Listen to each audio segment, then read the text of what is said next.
വാഗ്ദാനങ്ങളിൽ ഒതുങ്ങി കട്ടപ്പന 20 ഏക്കർ താലൂക്ക് ആശുപത്രിയിലെ ഡോക്ടർമാരുടെ നിയമനം. ഇതോടെ ആശുപത്രിയിൽ എത്തുന്ന നൂറുകണക്കിന് രോഗികളാണ് വലയുന്നത്.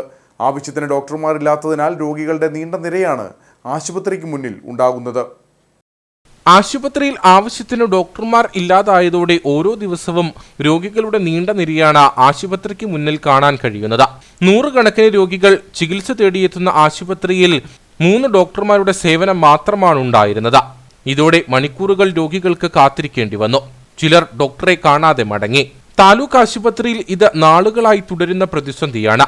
നിരവധി പരാതികളും നിവേദനങ്ങളും പ്രതിഷേധങ്ങളും ഉയർന്നു വന്നിട്ടും ഡോക്ടർമാരുടെ സ്ഥിരമായിട്ടുള്ള നിയമനം വാഗ്ദാനങ്ങളിൽ മാത്രം ഒതുങ്ങുകയാണെന്നാണ് പരാതി. 12 ഡോക്ടർമാരുടെ തസ്തികയുള്ളിടത്താണിപ്പോൾ 3 ഡോക്ടർമാരുടെ സേവനം ലഭ്യമാകുന്നത്. ഇത് നിലവിലുള്ള ഡോക്ടർമാരുടെ ജോലിഭാരം കൂട്ടുന്നതിനും കാരണമായി. ആശുപത്രിയിൽ അനുവദിച്ചിട്ടുള്ള ചില ഡോക്ടർമാർ സ്വയ താൽപര്യപ്രകാരം മറ്റ് ആശുപത്രിയിലേക്ക് മാറിപ്പോകുന്നുവെന്നും ആക്ഷേപമുണ്ട്. പ്രതിഷേധ പരിപാടികൾ ശക്തമാക്കുന്നതോടെ താൽക്കാലിക നിയമനങ്ങൾ നടത്തി അധികൃതർ തടി തപ്പുകയായിരുന്നു. വിഷയം DMOയെ വിളിച്ചറിയിച്ചിട്ടും നടപടി ഉണ്ടായില്ലെന്ന് കോൺഗ്രസ് കട്ടപ്പന മണ്ഡലം പ്രസിഡന്റ് സിജു ചക്കുമൂട്ടിൽ പറഞ്ഞു.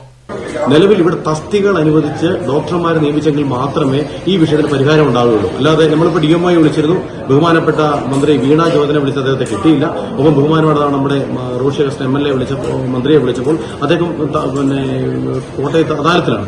അദ്ദേഹം തിരിച്ചു വിളിക്കാമെന്നാണ് പറഞ്ഞിരിക്കുന്നത്. പക്ഷെ നമുക്ക് അടിയന്തരമായ ഒരു ഇടപെടൽ, രാഷ്ട്രീയ ഇടപെടൽ കൃത്യമായി ഉണ്ടായി താലൂക്ക് ആശുപത്രിയിൽ ഡോക്ടർമാരെ നിയമിച്ചില്ല എങ്കിൽ വലിയ ദുരന്തമായ അവസ്ഥയിലേക്ക് പോകും. ഈ ഹോസ്പിറ്റൽ കൂട്ടേണ്ട സാഹചര്യത്തിൽ കടന്നു വരികയാണ്. ഇത്രയധികം ഫെസിലിറ്റിയും സംവിധാനമുള്ള ഈ ഹോസ്പിറ്റലിലേക്ക് നിരവധിയായിട്ടുള്ള ആളുകൾ ഇവിടെ വന്നിട്ട് വെറും കൈയോടെ പോയി മടങ്ങിപ്പോകുന്ന ദാരുണമായ സാഹചര്യമാണ് ഞങ്ങൾ രാവിലെ മുതൽ കണ്ടുകൊണ്ടിരിക്കുന്നത്. തോട്ടം ആദിവാസി മേഖലകളിൽ നിന്നുള്ള സാധാരണക്കാരായ ആളുകളുടെ ഏക ആശ്രയമാണ് 20 ഏക്കർ താലൂക്ക് ആശുപത്രി. ഇവിടെ എത്തുന്ന ആളുകൾ പലരും സ്വകാര്യ ആശുപത്രികളെ ആശ്രയിക്കേണ്ട ഗതികേടിലാണിപ്പോൾ.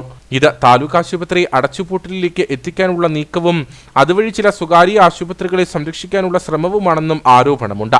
DMOയെ നേരിൽ കണ്ട് വിഷയം ധരിപ്പിക്കുകയും നടപടി ഉണ്ടാകാത്ത പക്ഷം റിലേ നിരാഹാര സമരത്തിന് ഒരുങ്ങുകയുമാണ് കോൺഗ്രസ് മണ്ഡലം കമ്മിറ്റി.